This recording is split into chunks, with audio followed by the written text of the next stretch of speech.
आज की क्लास के माध्यम से बात करेंगे हिंदी अपनी गणित की शिक्षण विधियों को लेकर के।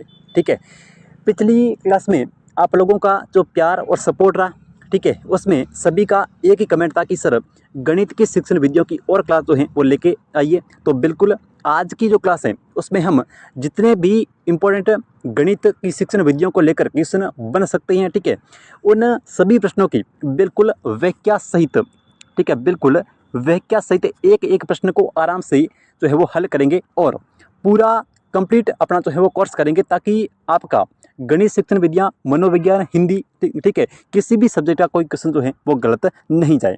ठीक है, तो चलिए करते हैं एक बेहतरीन लेवल के साथ में शुरुआत। और आज की क्लास का देखो पहला क्वेश्चन भाई साथियों, पहला प्रश्न कह रहा है कि देखो पहली जो है वो परिभाषा है। परिभाषा कह रही है कि गणित सभ्यता और संस्कृति का दर्पण है। ठीक है, और ये आपके रीट लेवल 1 2022 का जो एग्जाम हुआ था उसके अंदर पूछा गया क्वेश्चन है कि गणित जो है, ठीक है, ये सभ्यता और संस्कृति का दर्पण है। ठीक है, ये परिभाषा जो है वो किसकी है, या फिर ये कथन जो है वो किसने कहा है?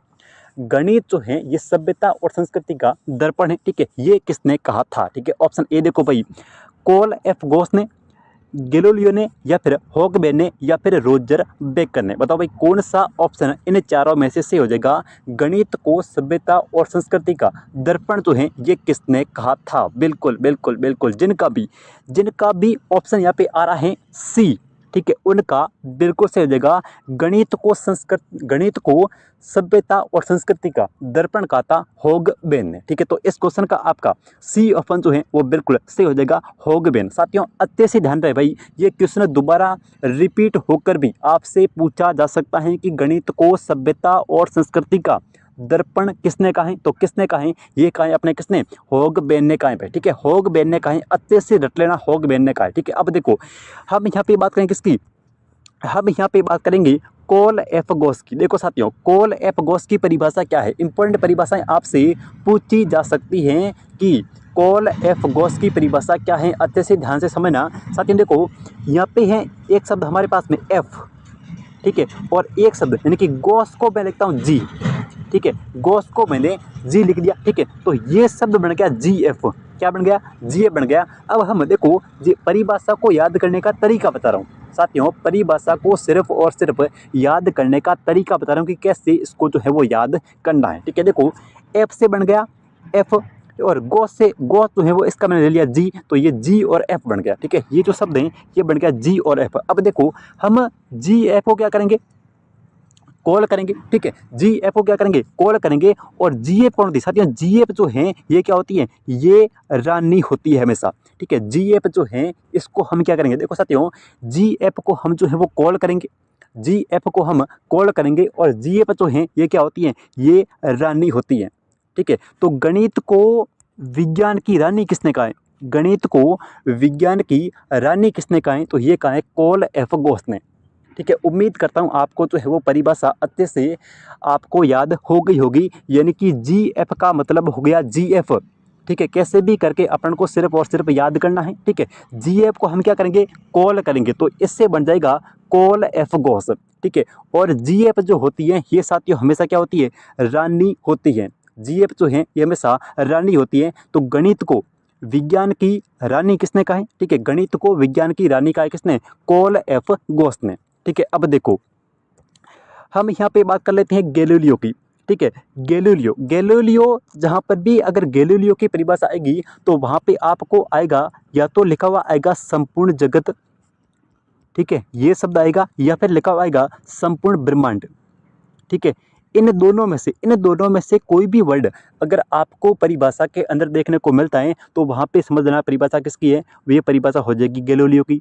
ठीक है, अगर परिभाषा के अंदर संपूर्ण जगत या फिर संपूर्ण ब्रह्मांड, दो शब्द बता रहा हूँ ध्यान से सुनना, संपूर्ण जगत या फिर संपूर्ण ब्रह्मांड अगर परिभाषा के अंदर आएगा तो वो परिभाषा बन जाएगी किसकी? गैलीलियो की।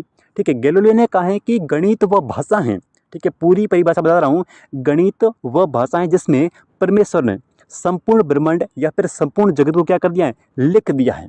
ठीक है, गणित वह भाषा है जिसमें परमेश्वर ने संपूर्ण जगत या फिर संपूर्ण ब्रह्मांड को लिख दिया है। तो ये परिभाषा है गैलीलियो की, और जहाँ पर आपको संपूर्ण जगत या फिर संपूर्ण ब्रह्मांड जो शब्द हैं ये देखने को मिलेगा। ठीक है, उसके बाद में रोजर बेकन की। अब रोजर बेकन की मैंने कल बताई थी कि रोज और बेकन, ठीक है भाई, रोजर बेकन का है कि गणित जो है ये साथियों विज्ञान का द्वार और कुंजी है।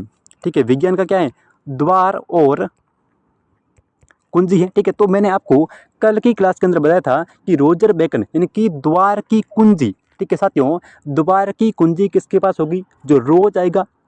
ठीक है, और रोज जो है वो बेगा आएगा। तो गणित यानी कि गणित जो है ये विज्ञान का द्वार एवं कुंजी है। ठीक है, याद ऐसे रखना है कि द्वार की कुंजी हमेशा उसी के पास होगी जो रोज आएगा और बेगा आएगा। ठीक है, तो ये परिभाषा बन जाएगी किसकी, रोजर बेकन की। यहाँ आपसे पूछा है सभ्यता और संस्कृति का, तो ध्यान रहे किसकी परिभाषा है, हॉगबेन की। ठीक है, देखो अगला क्वेश्चन, अगला प्रश्न कह रहा है कि निरीक्षण करो और सीखो। ठीक है, इस सिद्धांत के अनुसार कौन सी विधि जो है वो आधारित है। साथियों निरीक्षण करो और सीखो, ठीक है, निरीक्षण करो और सीखो, इस सिद्धांत के अनुसार कौन सी विधि जो है वो निरीक्षण करो और सीखो के ऊपर आधारित है। ठीक है, ये क्वेश्चन आपका रीट लेवल 2 2022 के अंदर पूछा गया क्वेश्चन है। निरीक्षण करो और सीखो जो है वो कौन सी विधि है। ठीक है, ऑप्शन ए देखो, आगमन विधि। आगमन विधि जो है ये हमेशा उदाहरण से नियम की तरफ चलती है। आगमन जो विधि है साथियों, आगमन जो विधि है ये हमेशा उदाहरण से नियमों की तरफ चलती है। ध्यान रहे, आगमन विधि के अंदर पहले उदाहरण आएगा और उसके बाद में जो है वो नियम आएगा। ठीक है, तो आगमन विधि ये हमेशा उदाहरण से नियम की तरफ चलती है। ठीक है, ऑप्शन बी देखो, अभिक्रमित अनुदेशन विधि ये नहीं है। ठीक है, प्रयोगशाला विधि या फिर इनमें से कोई नहीं। साथियों निरीक्षण करना है और उसके बाद में सीखना है तो प्रयोगशाला विधि को हम जो है वो काम में लेंगे। भाई निरीक्षण कहाँ पे करेंगे, ठीक है, किसी भी विषय वस्तु का किसी भी प्रयोग करेंगे, कोई भी विषय वस्तु के ऊपर जब हम कोई प्रयोग करेंगे तो वो हमेशा उसका फिर निरीक्षण करेंगे, तो ये करेंगे प्रयोगशाला के अंदर। ठीक है, तो प्रयोगशाला विधि जो है इसके अंदर निरीक्षण करो और सीखो के सिद्धांत के ऊपर आधारित है ये प्रयोगशाला विधि। ठीक है, तो जिनका भी ऑप्शन यहाँ पे सी आ रहा है, ठीक है, उनका बिल्कुल सही हो जाएगा प्रयोगशाला विधि। ठीक है, देखो अगला क्वेश्चन भाई, आज की क्लास का अपना अगला क्वेश्चन कह रहा है कि प्राथमिक स्तर पर खेल खेल में गणित शिक्षण कराने के लिए कौन सी व्यवस्था जो है वो लागू नहीं होती है।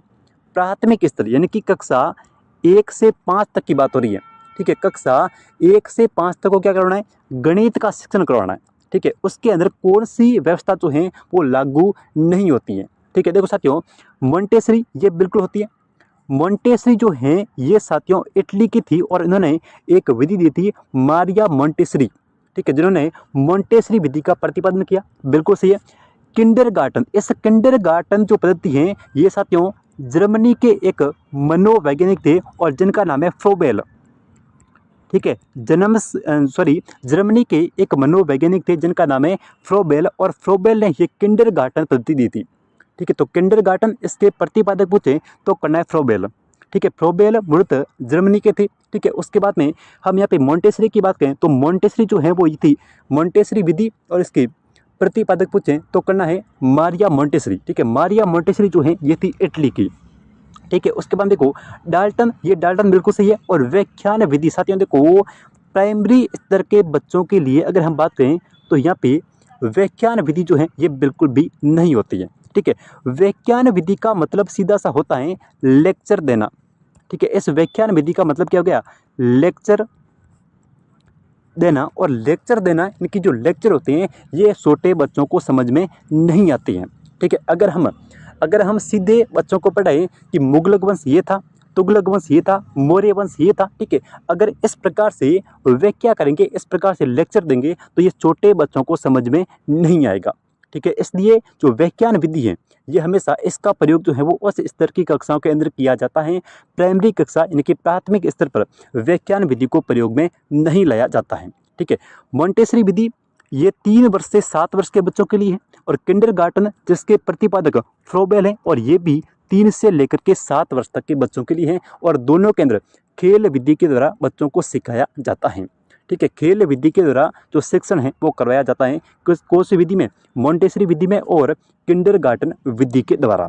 ठीक है। और डाल्टन विधि ये भी प्राइमरी स्तर पर है, लेकिन व्याख्यान विधि जो है इसके अंदर लेक्चर दिए जाते हैं और ये जो है वो अपने उच्च स्तरीय कक्षाओं के लिए उपयोगी है, ठीक है। तो इस क्वेश्चन का आपका डी ऑप्शन जो है वो बिल्कुल यहाँ पे सही हो जाएगा, व्याख्यान विधि, ठीक है। देखो अगला क्वेश्चन, अगला प्रश्न कह रहा है कि निदानात्मक परीक्षण के उद्देश्य क्या है, ठीक है। निदानात्मक जो परीक्षण है उसके उद्देश्य क्या है, ठीक है। ऑप्शन ए, शिक्षक की कार्यकुशलता का पता लगाना, या फिर बालकों को विभिन्न कौशलों का विकास करना, या फिर गणित विषय की अध्ययन एवं अध्यापन प्रक्रिया के अंदर सुधार करना, या फिर शिक्षण विधियों की उपयुक्तता की जांच करना। साथियों, निदानात्मक जो परीक्षण है, ठीक है, निदानात्मक जो परीक्षण है इसका सीधा सा मतलब होता है कि गणित विषय की अध्ययन और अध्यापन की जो प्रक्रिया है उसके अंदर सुधार करना, ठीक है। गणित विषय की अध्ययन और अध्यापन की जो प्रक्रिया है उसके अंदर क्या करना, सुधार करना। तो ये निदानात्मक परीक्षण का उद्देश्य हो जाएगा तीसरा ऑप्शन, जिनका भी आ रहा है उनका बिल्कुल यहाँ पे सही हो जाएगा। गणित विषय की अध्ययन एवं अध्यापन की जो प्रक्रिया है उसके अंदर सुधार करना, ठीक है। देखो आज की क्लास का अगला क्वेश्चन भाई, अगला प्रश्न कह रहा है कि वृत्त का क्षेत्रफल पढ़ाने के लिए सबसे उपयोगी विधि जो है वो कौन सी है। रीट लेवल 1 2022 के अंदर पूछा गया क्वेश्चन है कि वृत्त का क्षेत्रफल, साथियों वृत्त का क्षेत्रफल पढ़ाने के लिए सबसे उपयोगी विधि जो है वो कौन सी है। ऑप्शन ए देखो, आगमन विधि। आगमन विधि जो है ये हमेशा उदाहरण से नियमों की तरफ चलती हैं, ध्यान में रहें। कई बार क्वेश्चन जो है वो पूछा गया है कि आगमन विधि जो है वो होती है, तो ध्यान रहे आगमन विधि हमेशा पहले उदाहरण उसके बाद में नियम, ठीक है।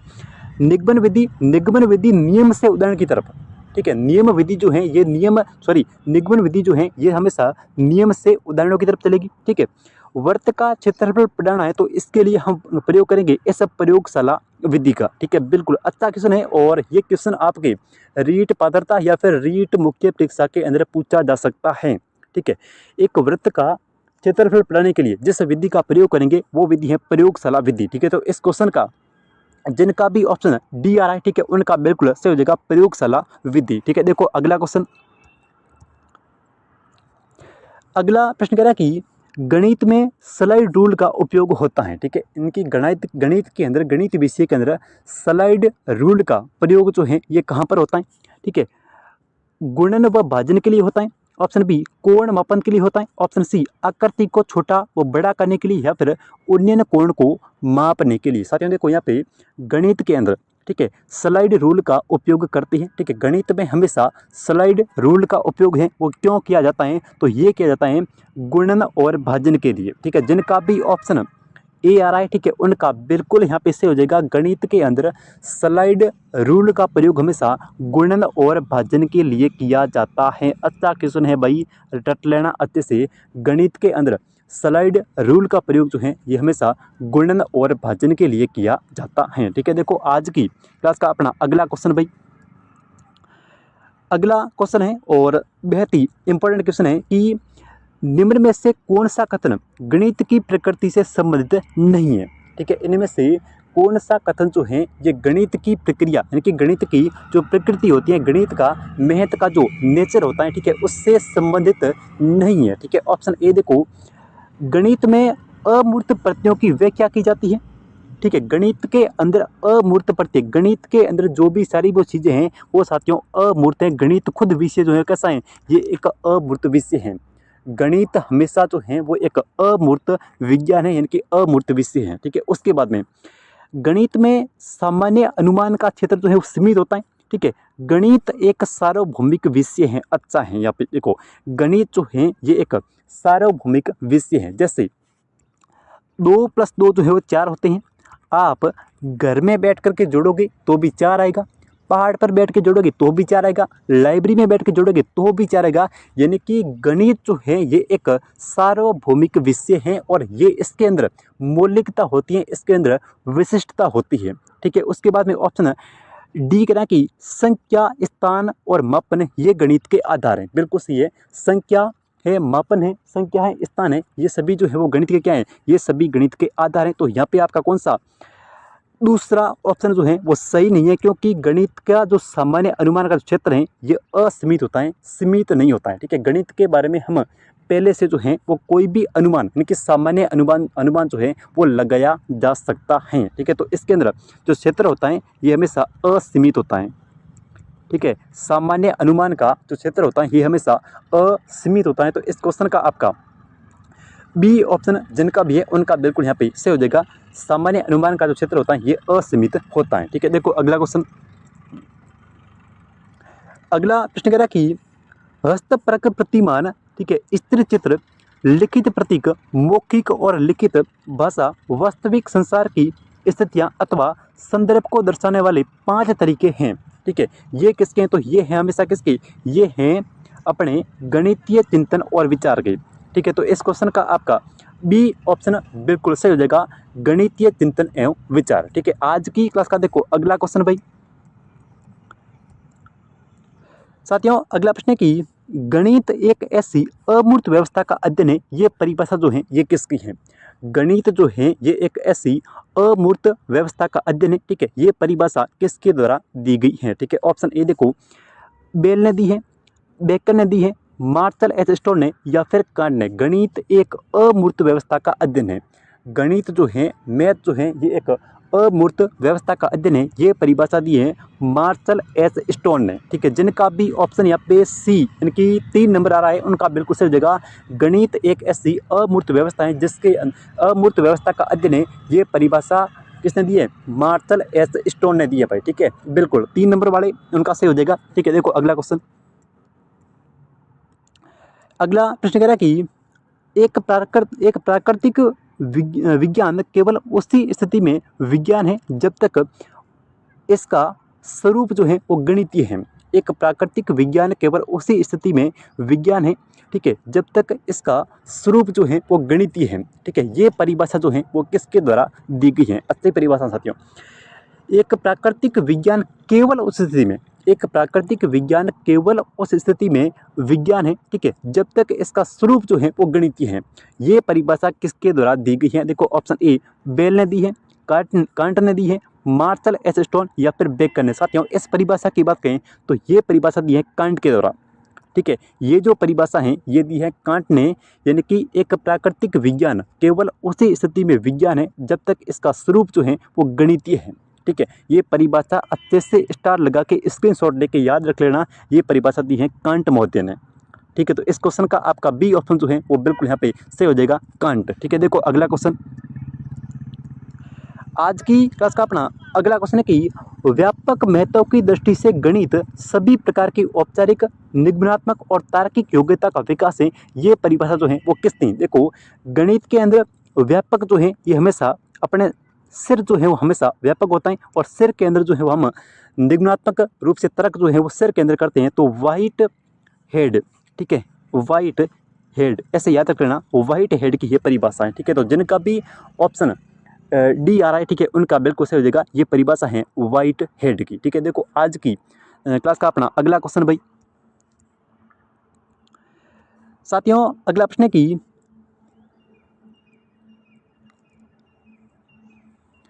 गणित के अंतर्गत साइकोमोटर गतिविधियां जो हैं ये किससे संबंधित हैं? अध्यक्ष ने गणित के अंतर्गत साइकोमोटर गतिविधियां, ठीक है, इसका संबंध जो है वो किससे है? केवल मॉडल निर्माण से है, केवल रेखांकन से है, ठीक है, केवल प्रकलन से है, या फिर उपरोक्त सभी? गणित के अंतर्गत साइकोमोटर गतिविधियों का संबंध जो है वो किससे है? तो साथियों, गणित के अंतर्गत जो साइकोमोटर गतिविधियां होती है इनका संबंध मॉडल से भी है, रेखांकन से भी है, इनकी ड्राइंग से भी है, और प्रकलन से भी है। तो ऑप्शन डी जिनका भी आ रहा है उनका बिल्कुल सही हो जाएगा, उपरोक्त सभी से है। ठीक है, इनका संबंध जो है उपरोक्त सभी से, इनकी इस क्वेश्चन का आपका डी ऑप्शन जो है वो बिल्कुल सही हो जाएगा, उपरोक्त सभी से। देखो अगला क्वेश्चन। अगला प्रश्न कह रहा कि गणित जो है ये अनभिज्ञ का कोई भी व्यक्ति, यानी कि गणित से अनभिज्ञ कोई भी व्यक्ति जो है वो प्रवेश न करें, ये किसने कहा है? ठीक है, गणित से अनभिज्ञ व्यक्ति, ठीक है, गणित से अनभिज्ञ कोई भी व्यक्ति जो है वो प्रवेश नहीं करें, ये कहा है प्लेटो ने। तो जिनका भी ऑप्शन यहाँ पे DRI, ठीक है, उनका बिल्कुल यहाँ पे सही हो जाएगा, गणित से अनभिज्ञ कोई भी व्यक्ति जो है वो प्रवेश नहीं करें, ऐसा कहा था प्लेटो के द्वारा। तो इस क्वेश्चन का डी ऑप्शन आपका सही हो जाएगा। प्लेटो के द्वारा कहा गया था कि गणित से अनभिज्ञ कोई भी व्यक्ति जो है वो प्रवेश नहीं करें। ठीक है, देखो अगला क्वेश्चन। अगला प्रश्न कह रहा कि श्री सीवी, ठीक है, भीम संकरण के अनुसार गणित की प्रकृति होती है। ठीक है, श्री सीवी भीम संकरण के अनुसार गणित की प्रकृति होती है। ठीक है, परिमाणवाचक बिल्कुल सही है, अमूर्त होती है बिल्कुल सही है, प्रतिरूपक अध्ययन है बिल्कुल सही। तो उपरोक्त सभी यानी कि डी ऑप्शन इस प्रश्न का सही हो जाएगा, उपरोक्त सभी। अगला क्वेश्चन। अगला प्रश्न कह रहा कि प्रोफेसर JN कपूर के अनुसार गणित की प्रकृति होती है। ठीक है, प्रोफेसर JN कपूर के अनुसार गणित की प्रकृति किस प्रकार की होती है? गणित एक गतिशील और बौद्धिक उद्यम है, बिल्कुल सही है। गणित एक तार्किक विषय है, बिल्कुल सही है। गणित समुच्चय तथा संरचनाओं का अध्ययन है, ये भी सही है। और उपरोक्त सभी यानी कि डी ऑप्शन जो है वो इस प्रश्न का बिल्कुल आपका सही हो जाएगा, उपरोक्त सभी। ठीक है, देखो अगला क्वेश्चन।